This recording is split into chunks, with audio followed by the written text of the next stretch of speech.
Apparently, Carta's ex-CTO has some hot tea to serve us today. If you don't remember anything about Carta, in the last little bit of time, Carta got caught pretty much playing both maker and taker. They were going to people and emailing them about private equity that they could buy based on someone else's position and their ability to sell. And then they're even telling the person like, hey, you could even probably ask for more.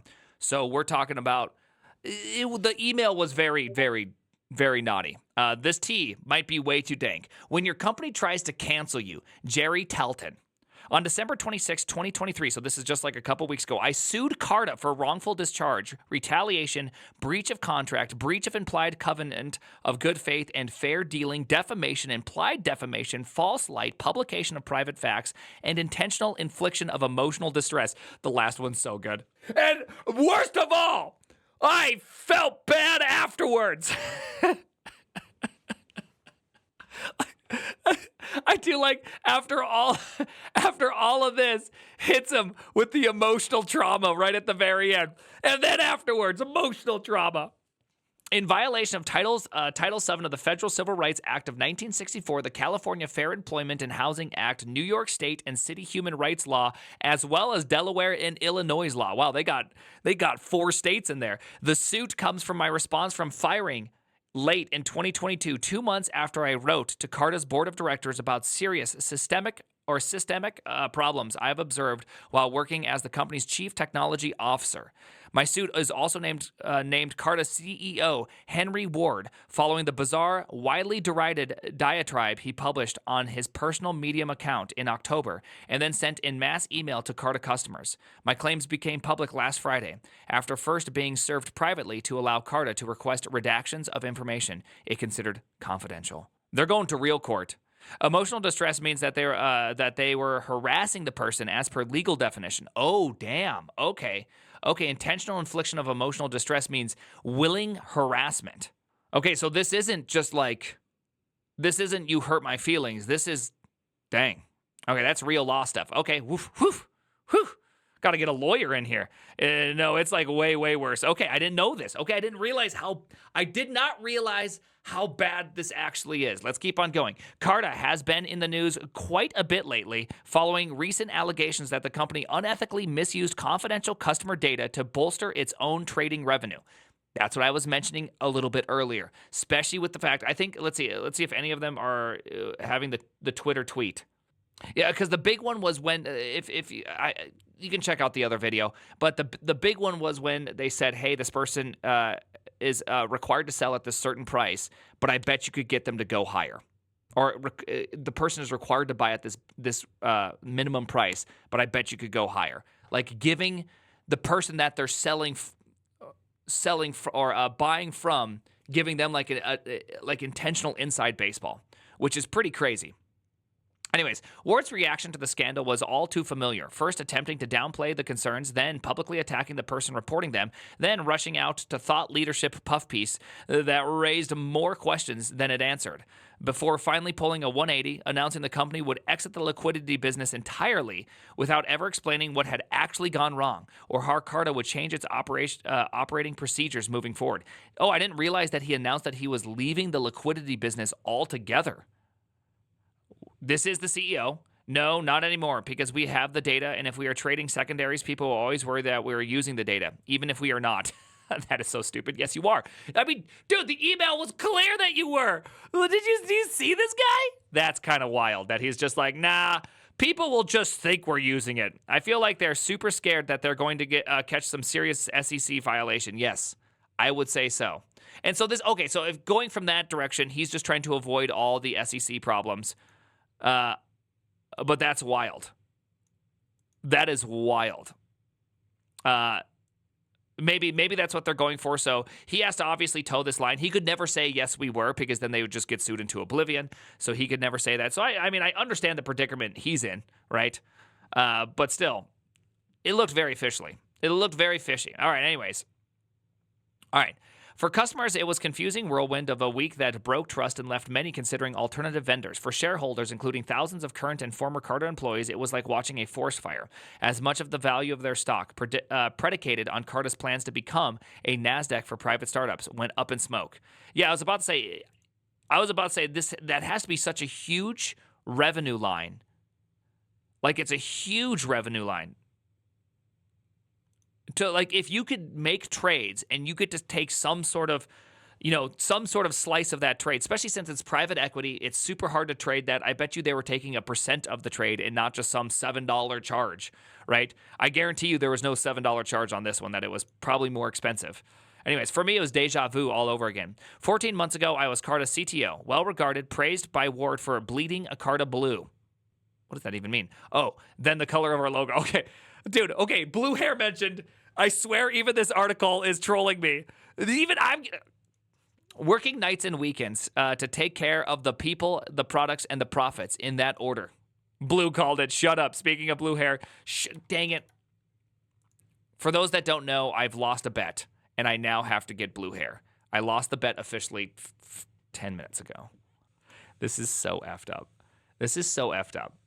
I've been in emotional distress. This is emotional distress. Who am I suing? All right, anyway, so it sounds like this guy, on paper, how he's saying himself, he's really, really great. Okay, now, whether he was or was not great, we don't know.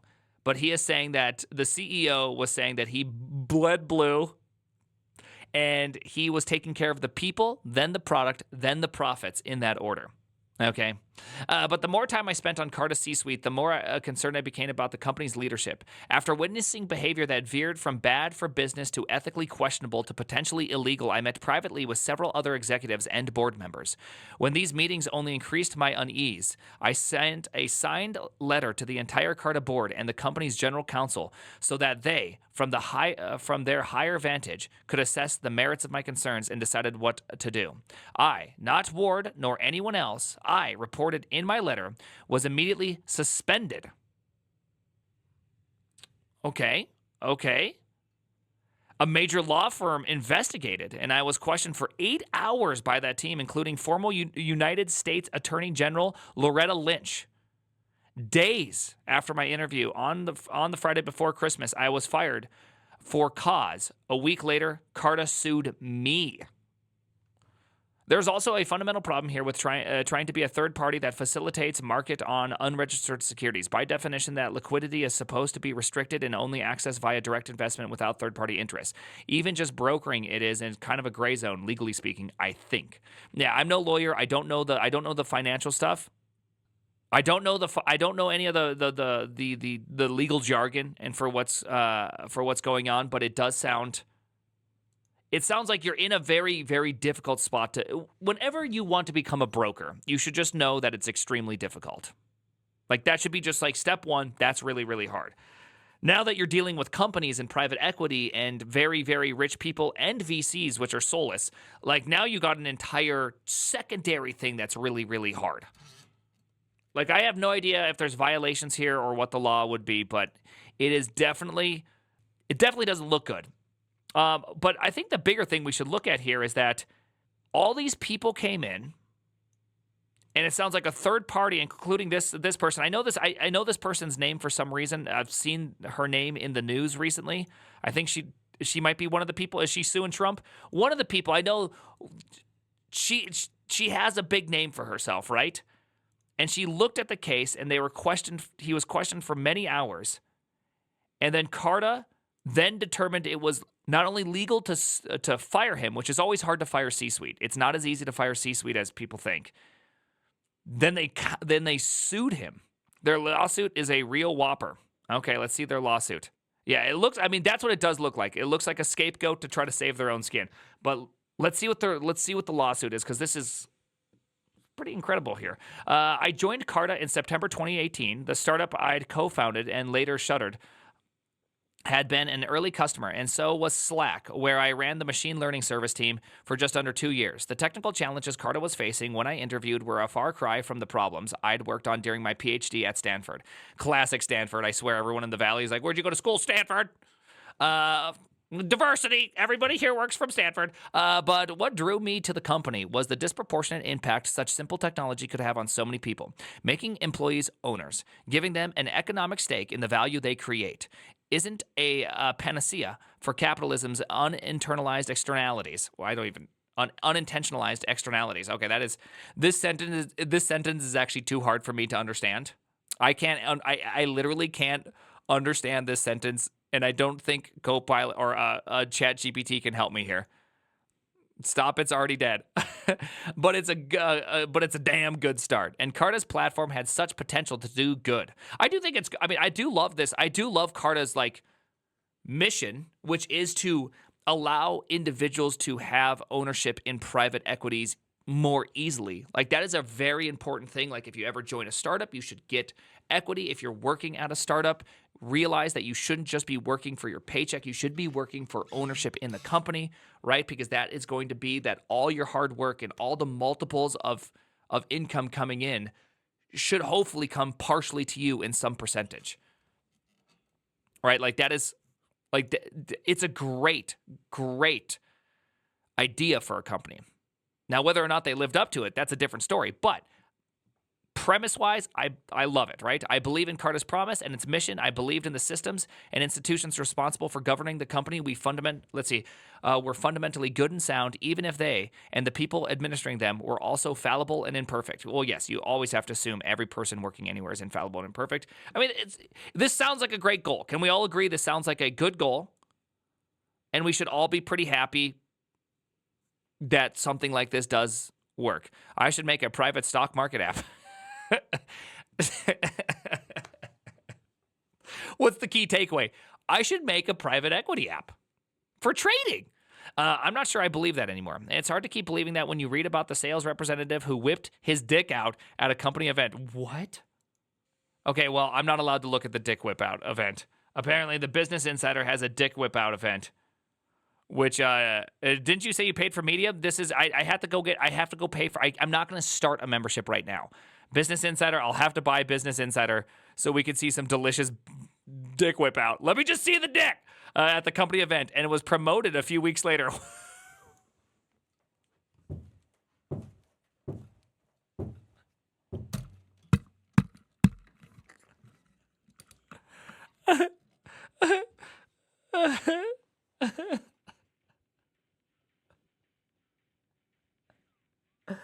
Oh my goodness, TJ. Oh my goodness. Oh my goodness. I can't have it. I can't do this. Dude, that story is straight out of Erlich Bachman. Aviato. Dude, that's some Aviato energy right there. That is Aviato energy. When you read the text one manager sent to her mom about an executive touching her under the table at a work dinner, let alone claims that she was subsequently admonished for having her legs out and fired after she escalated to HR. When you read that the head of corporate compliance was fired a week after she learned that the people team, by the way, we should all know that anytime something sounds good, it means it's bad, right? Obviously the most chief case in point is the People's Democratic Republic of North Korea. I mean, the more you have to say something is good, the more it's the worst it possibly is. Yeah, the Ministry of Truth, right? Whenever you have something like that, it's just ain't no way that's true. Ain't no way that's true. Capitalism makes no claim. No, don't even try this. Don't even start this. We're not doing it. We're not doing it. Democracy, I forget who says this, but democracy is the people getting what they want and getting it hard. It's something like that. It's oh, is this what you want? Well, we're going to give it to you good and hard. That's democracy. Let's see. The head of corporate compliance was fired a week after she learned that the people team had been instructed to stop logging complaints in the company's whistleblower platform.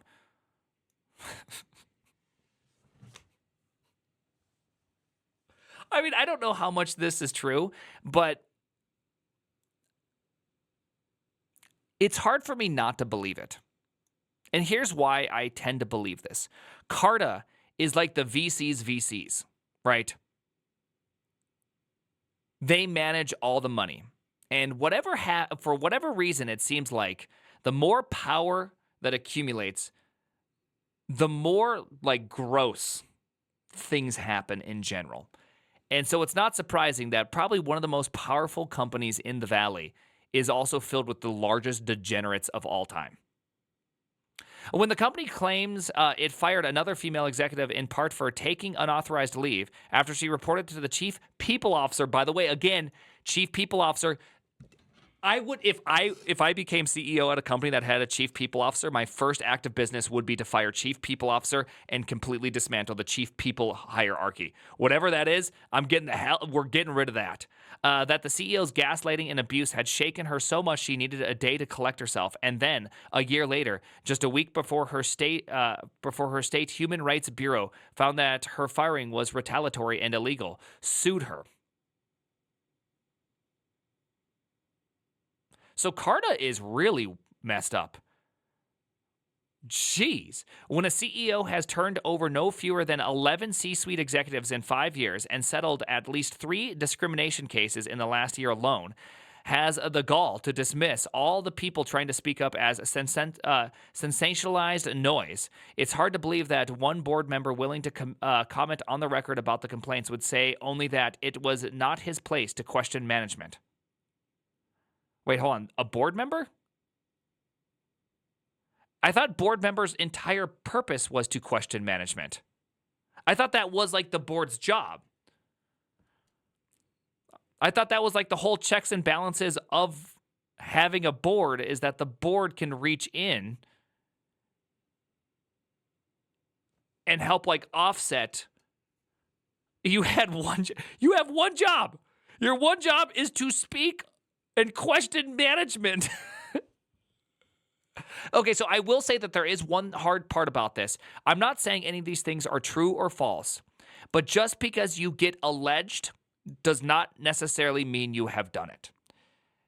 And I think in our day and age, it's very easy to consider someone guilty even when they haven't been found. I'm not saying that he isn't guilty. He's given me all the reasons to believe he is guilty. How he talks, how he sends tweets, their clear 180s that they've made gives me high belief that he's probably a pretty shitty dude. But the following is actually worse. Okay, cool. That's good to know. But I'm just saying, always be careful just believing allegations alone. We should always be willing for a court to decide and not just public opinion. But this guy looks guilty AF. I'm just saying this guy looks guilty AF, okay? And it's hard to believe that Carta's response to my board letter in October 2022, trying desperately to signal my worry that the company's leadership was breaking the law and putting the business at risk, would be to hire a forensic firm to recover a copy of my personal Apple iMessage history and publish private messages with enthusiastically consenting sexual and romantic partners that had nothing whatsoever to do with the company.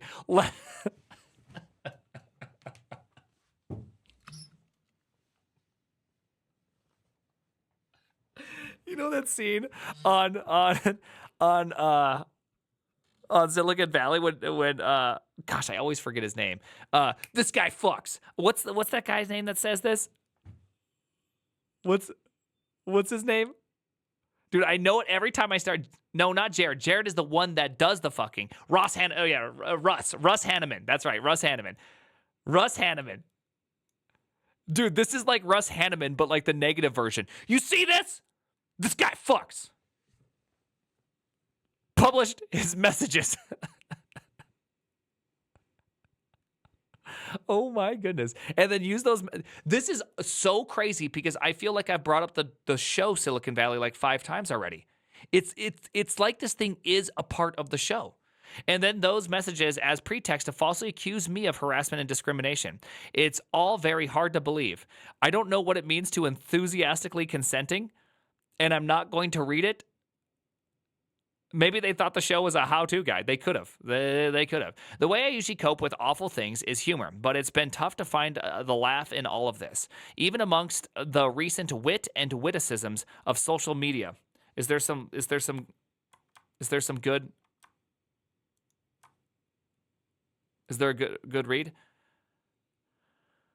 Who is Jerry Talton? And why did Carta CEO just email me to shit all over him? I'm going to put press release into ChatGPT to remove the noise and report back my findings. Not actually, but I read as though he had a word count to hit.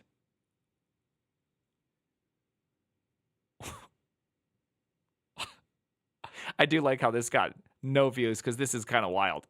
That's pretty funny. I can't even tell what's happening. What is this? Seeing my private life deliberately twisted and thrust into the public sphere without consent of any of the people involved is hard enough to swallow. But for a corporation to do it because I tried to blow the whistle, yuck. Yeah, I think it. I mean, I assume that let's just. I don't know if we have access to his letter to find out what they were breaking and all that. I'm sure it's probably redacted AF, but. If you write a letter privately to the board and the C-suite like, hey, these are laws we possibly are breaking, and the response is that you get fired, it sounds difficult. And then to be like hit with sexual, like, I mean, it all sounds really, really bad. At various times in my life, I've been an expert in different things. The discovery of Tom Petty and the Heartbreakers, organizational, or the discography. Dude, yes. Oh, he made a discography of Tom Petty and the Heartbreakers, organizational management principles, reverse jump Markov chain, Monte Carlo. I understand most of those words individually. Like an irreversible jump, I got that. A Monte Carlo walk, I know what that is. A Markov chain, sort of, I've heard that term. But when you put them all together like that, don't worry, Lithium. You can hit on me all you want. But nobody becomes an expert whistleblower. This turns out to be a major point of contention. We want people to speak up, says the company handbook drafted by the expensive lawyers. But as soon as someone does, those same lawyers swoop in and says, "But not like that." So I have to ask, what form of objection would have been acceptable? Who should it have come from? How should it have been delivered? In May 2019, Henry messaged the company asking employees to come directly to him with problems instead of using the newly launched whistleblower platform. Henry's the CEO, right?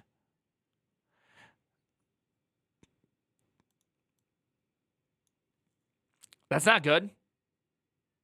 That is enthusiastic consent. That's not good, right? Henry, the CEO's asking you to sidestep the whistleblower platform.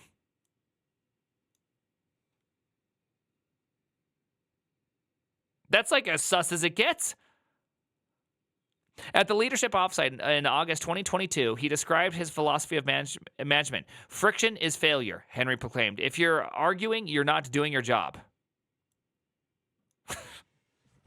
That's why the board can't comment on any of this. HR is there to protect the company. This is very, very true. I fully agree with that. A good HR should try to be beneficial to the employee as much as they can, but at the end of the day, they are there to protect the company. They're not there to protect you. In another lawsuit filed against Carta by a former executive, Henry said, "I didn't fire him because of his performance. I fired him because he was complaining to the people he shouldn't be complaining to." That could be fair. So just so you know, that could be fair.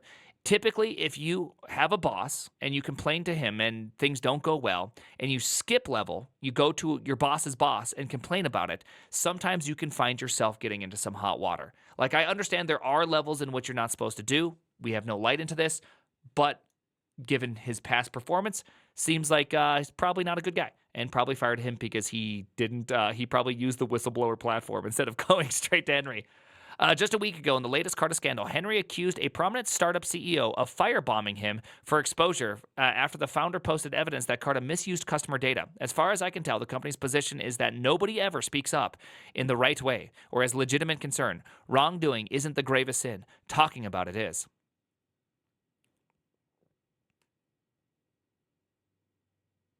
Dang. Finally, when I finally decided that, as a fiduciary, I had no choice but to write to Carta's board. I hoped that my record of accomplishment and my commitment to the company would ensure I was taken seriously. I joined as a director with a single direct report. Quite the director there. Been promoted 3 times in 2 years as to chief technology officer, and then led an engineering through a period of unprecedented growth to a team of more than 400 strong. True to the company's mission, I was an owner. I had invested nearly my entire life savings exercising company stock options, and the Carta success was now my success. Oof. Why is he exercising options? I mean, just a side note financially, what this means, so people that don't know anything about side noting or what's going on here, typically what happens when you're in a company, typically what's going to happen is that you're awarded some amount of options. Let's just say you're opted 4,000 blue options, right? Carta Blue, okay? 4,000 options. Now, these are the right to buy a share of the stock. They're not the stock itself, just the right to purchase it. All right, we're changing the color. I don't need you guys to bring up my hair color again. This color is slightly blue, which is not good. Anyways, it's the right to buy an option at a price, right? So it's like being able to buy. You're buying the right. Your employment is buying the right to purchase a share, say for $1 in the future. So that means if the stock goes up to $100, you have made $99 profit.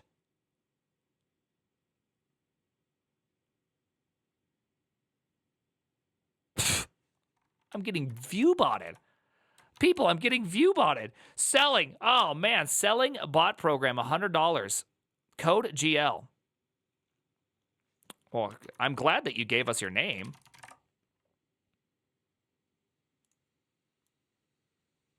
TJ. Oh, shit. TJ, come on. TJ, don't. TJ. TJ. I'm trying to take a picture here. Last thing I need is you in the picture. All right, there we go.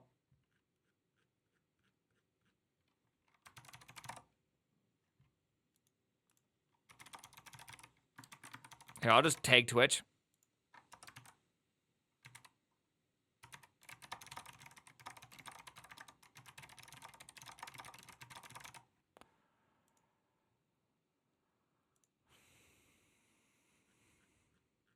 Back to sus user again. That's pretty funny. There you go. Okay, hey, let's get back to this because this is really good. All right, anyways. Okay, so stock. You have the right to buy. So what this means is that when you want to sell your real stock unit, remember an option is like kind of like an RC in Rust, right?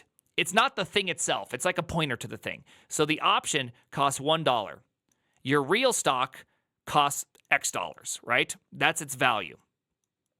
So long as your option costs less than, long as the strike price costs less than the actual stock, if you sell it, you're going to get something like X minus $1. Or, in this case, $99. Rust also has options. Okay, interesting. Yeah, very interesting. So you can also sell options, but since this is a private equity, often you can't sell options. So now the reason why would you ever buy an option and just hold it like he said? The reason why you'd want to do that is that when you get options, let's say you get X options, right? Let me make a prettier X. Let's say you get X options and they go up valuing from $40,000 to purchase to $100,000. All right? That means you've made $60,000. Now, here's the problem. This is called deferred income or W-2 income. W-2 income, at least in the United States, is going to be your highest tax bracket usually. So, typically what people will do is that while the company is valued at $40,000, they buy all those options and then hold on to those options so that this profit is not considered W-2 income because they made $0 when they purchased all the shares instead of selling them. So their profit was, of course, equal to $0. They didn't make any money. Then it goes from W-2 income, which could be taxed as high as, 39%, to, if you hold it for longer than a year, long-term capital gains, which is 22% right now? So this is also, remember that thing how Peter Thiel made a Roth IRA and it was worth billions of dollars and he had to pay no taxes? How he did that effectively is he made a company, Company A, right? He made a company. He owned 100% or whatever the percentage was, right? After owning 100%, the company was valued at $1. It had nothing to it, right? It was valued at some really low amount of money. He makes no money, right, at all. He makes no money at all because he doesn't take any actual W-2 income, so he's eligible for a Roth IRA. So he gets all of these options and purchases them all as stock and moves it into an IRA. So now he has 100% of $1 in the IRA. Then I believe he starts Palantir or whatever it is. It's now worth billions of dollars. Doesn't pay any taxes. Roth IRA. And so this is how the dirty VCs make a lot of money, is that they go in here and they do this nice little trick, make a company worth $0, take that $0 and put it into a Roth IRA because they only make capital gains. They don't make W-2. And yeah. No, truly, that is, so I often don't like using the term rich get richer, but this is actually rich just getting richer. And by the way, you're welcome for the Discord message. Roth IRAs are OP, but they're also very limited. This is why people argue for a flat tax. Paying taxes does not equal virtue. Absolutely. You're 100% correct. But this feels like cheating the system. You know what I mean? Like, if I were to start a company, that $1 is still worth $1, right? Can we all agree to that? But if Michael Jordan decided to start a clothing company and valued it as $1, the problem is the intrinsic value of Michael Jordan is really, really big. The intrinsic value of me starting a company is really, really small.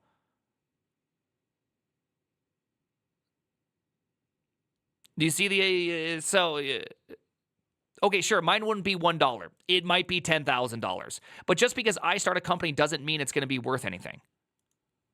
Who's Michael Jordan? Only the most famous basketball player of all time. Right? Anyways, let's keep on going. So now you get the idea, and you also get why someone would spend their life savings on exercising options, because they believe the company is going to grow so much that it's better to pay long-term capital gains and foot the bill up front than it is to do the other one. Okay, there we go. I was an owner. I had invested nearly my entire life savings exercising the company's stock options, and Carta's success was now my success. I had hired so many amazing senior leaders who were smarter and more experienced than I, and were consistently garnered glowing performance reviews and stellar employee voice surveys results. I was being paid $623,000 year base salary and had a $3.9 million annual equity target. What conceivable motivation could I have to put all of that at risk, unless something was seriously wrong? And if I, a 40-year-old, 6'2" cis white guy in a C-suite with a Stanford PhD, couldn't speak up, who could? Plus, I was writing a private letter to the board, not calling reporters or threatening a lawsuit. What was the company going to do? Pretend it was a mistake to have hired me in the first place? Say I was bad at my job. Nobody could stomach that much hypocrisy, right? Stanford mentioned, by the way, weird flex. 6'2", yeah, he's tall. Does his height matter? Well, typically height seems to be proportional with the level of authority you have.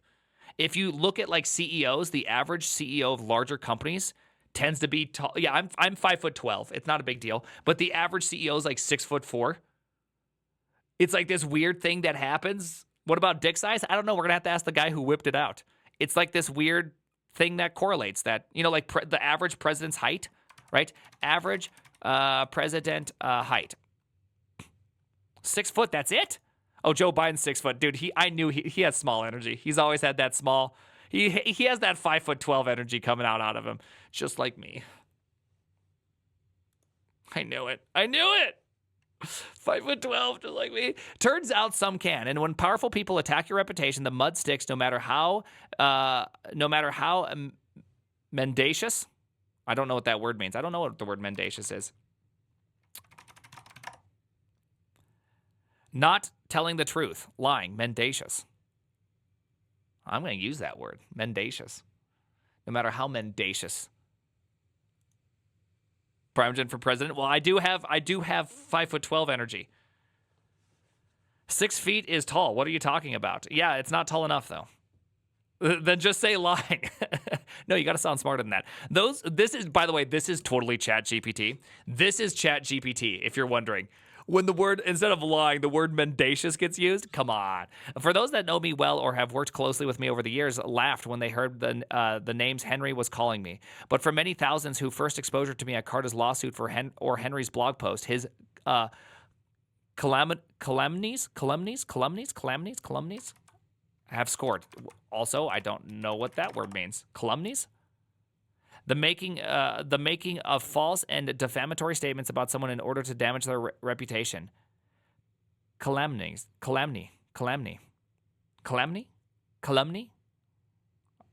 I've never heard these words. Calumny. I'm going to make so much calumnies. And it was too tough to blame folks for not tripping over themselves, running to my defense as the company continues its nuke from orbit legal strategy against anyone who dares raise a head.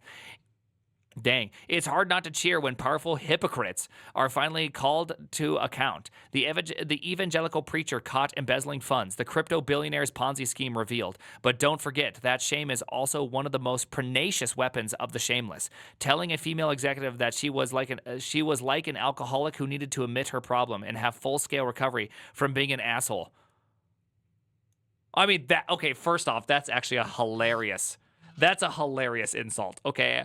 I'm not, I can't say whether she was or was not an asshole, but this is one of the funniest ways I've ever heard someone ever call someone an asshole. You have a drug problem, except for the drug is assholery.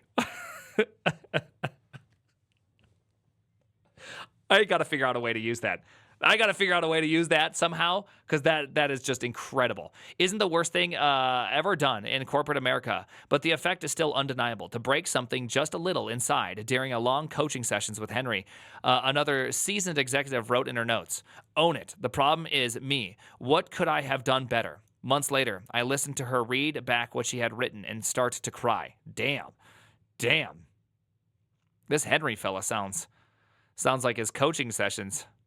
Whew. Maybe we could get him on stream and he could coach me live. Nobody as lucky or as privileged as I has any business looking for sympathy. But attempting to shame someone publicly for their safe, legal, and consensual private life is some dark shit. Yeah, people do kill themselves after all. Weird. That almost feels like a weird tacit threat. Just saying that. I mean, I was like really on his side, but it's like a weird threatish type thing. Like that one's weird. Okay, that's weird.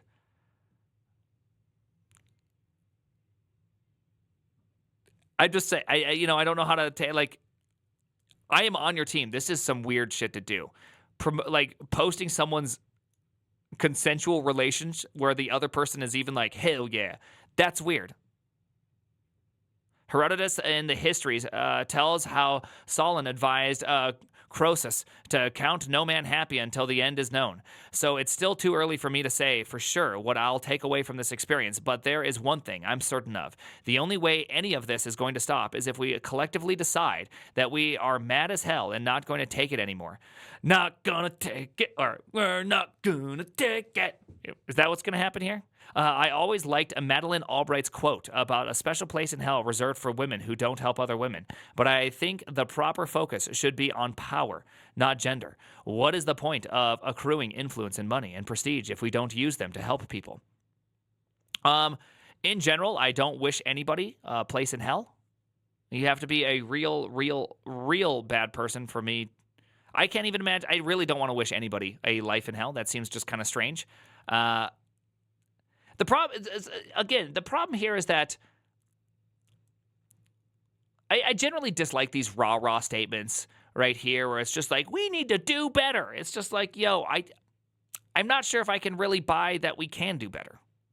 In general, I don't, like, it's never happened before. every time someone tries to do something, it almost gets immediately fraught with just massive fraud. I don't want power.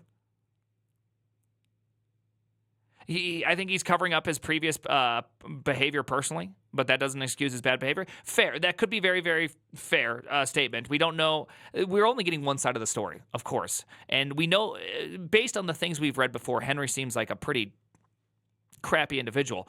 But still,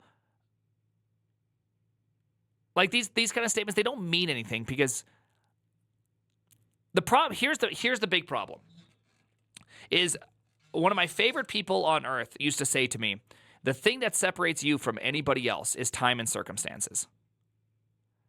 And so this idea of judging somebody and like if I was in his position, I would have done better. It's just like, would I have been better than Henry? Like real talk, would I have been better than Henry? I would hope that I would have been better than Henry. I also did not live his life. I also did not go through his circumstances. I also didn't have his parents. I didn't have his privilege. I didn't have his rise to fame. I didn't have his great idea for Carta or whatever it was. I didn't have all that stuff, right? So I don't know what kind of person I would have been. Yeah, there, but the grace of God, I go I. Exactly. Like, that's life. And so, like, these statements of, oh, if it was just me, I would have done better. It's just like, if it was just you, you probably would have been an asshole too. Right? You would have probably been an asshole too. And it's very easy to, like, that's why I just don't like these statements, because they mean nothing. They're just platitudes of emptiness, right? They're just platitudes of, why would we do all these things if we didn't help people? Well, it's like Gavin Belsom, when he's just like, I can't stand the fact that there's somebody making the world a better place than me. It's like the greatest statement, because that is the perfect summation. By the way, this is like the 9th time I've mentioned Silicon Valley. It is literally the best summation of the Valley. Everybody wants to make the world a better place as long as they're making it better than other people. Stop saying this isn't my job. There's nothing I can do. I don't know what. I don't want to know. It didn't happen to me. It's none of my business. Mankind is your business. The common welfare is your business. The dealings of your trade are but a drop of water in the comprehensive ocean of your business. I actually don't know what this last sentence even means. Late in the summer of 2022, I asked a prominent Silicon Valley founder and investor who had been close to the company and knew something of the rampant dysfunction for advice. If you pop up one by one, they said, Henry can knock you down. You have to stand together. Yet what is an ocean but a multitude of drops?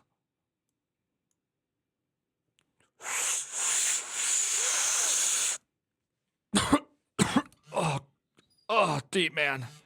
Oh, so deep. Oh, tell me more, man. Bro, these stand for drops of wisdom. Oh, no pun intended. It has to start with you, with one person deciding that enough is enough. When you see something, say something. Spend some, not all, but some of the social and professional capital that you have been working on so hard for so long to collect, and stand up for someone who can't do it on their own. In some sense, I actually really do agree with this statement. Volunteer your time. You want to be a better person? You want the world to be a better place? Stop waiting for the government to do something. Volunteer your time. Volunteer your money. Yeah, everybody likes to talk about how great they are until you put their time on the line. Oh, I only volunteer like an hour and a half of my time, like once a month, and I begrudgingly do it. True social? No, that's the opposite of. Stop, shady head! Stop baiting me. It's the opposite of true socialism. It is individuals making charitable decisions upon themselves. It's liberty. It's right. It's true virtuous liberty, and that is the thing you want. Stop trying to bait me into a socialism, chat. I'm not gonna do it. But my backyard, because let me tell you, nobody can do it alone. I don't know. A lot of people have changed history just by themselves, and then people catch on, right? I mean, hell, like real talk, Karl Marx had 4 people at his funeral? And now look at us. We call capitalism capitalism. Capitalism wasn't called capitalism. That is a Marxist term for whatever we used to call it, right? Like, that's crazy. One person can make a huge difference. When you shrug and move on because you don't want to make waves, some of the people you leave behind are drowning. Before I sent my letter to the full board at Carta, I met with Barbara Byrne. Marx mentioned, let's go. So communism, God. Shut up! The company's only independent director and the board's only woman. We spoke for almost 2 hours, and the last thing Barbara did was tell me a story about a dispute she had worked at, or she had at work years before. Okay, I hate this music. Hold on. Dude, this is stupid. I don't know what has happened. I'm on a weird playlist, and it just is making me angry.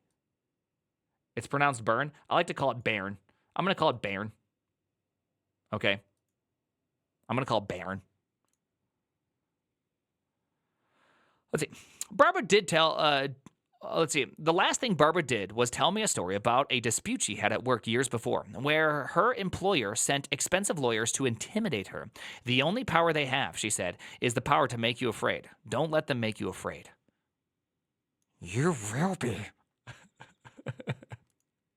I'm tired, disgusted, outraged, disappointed, and incredulous.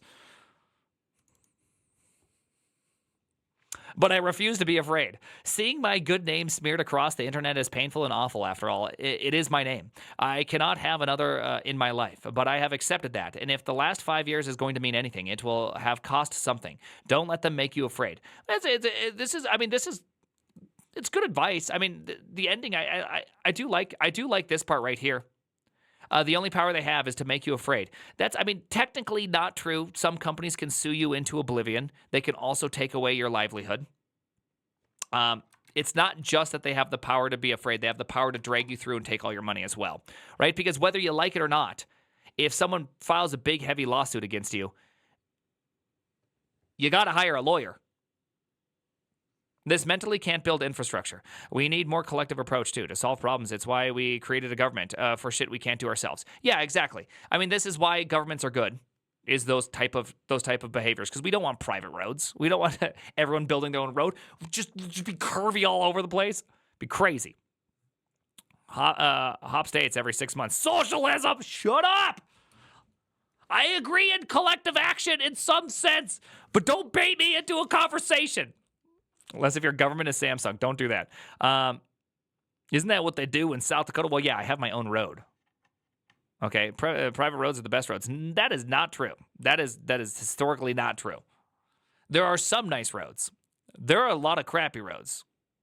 Stop baiting the blue hair man. Plus, private roads rarely get used, so of course they're nicer. They can just throw some asphalt down, and 6 years later, it's still just asphalt. Whereas public roads, they get used like 900,000 times a day. Like, it's just not as simple. Okay? There is no simple answer, okay? If anyone thinks there's a simple answer, you're crazy. Anyways, this is wild. I cannot believe Carta, what they're doing. At least I cannot, this story is hard for me. Like, if I accept everything this person says, it sounds like Henry is like a sociopath that is willing to win at all costs. The answer is use Rust? Maybe. So, pretty wild. I know. Stop talking about. We're not talking about socialism. Shut up.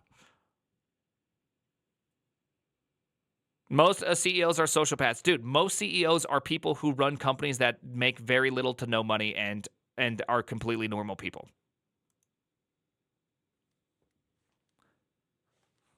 CEOs don't need to be sociopaths.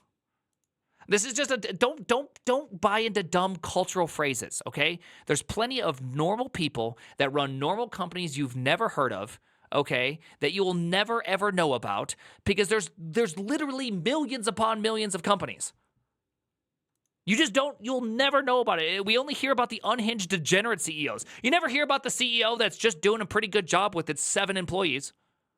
I'm just a pretty nice 7-employee company, and we are all super happy. Nobody cares, and nobody's going to report on that company, okay? Stop it. Is this Miss Monique? Yes, this is. CEO with 7 employees? Lol. He's still a CEO. Doesn't make him less of a CEO. Today, we're reporting on a completely normal company. CEO makes a normal salary, and his employees are moderately happy. They're not super happy, because they're not making lots of money, but they're also pretty happy because the work's nice, but it's not super exciting. They're just simply building out some CMS software. That's all there is to it. Okay, bye now. Okay, thank you for reading our article. I have about 400,000 more of those. It's like, okay, cool. Thank you for all that. Cool. Anyways, the name is Don't Be Like Henry.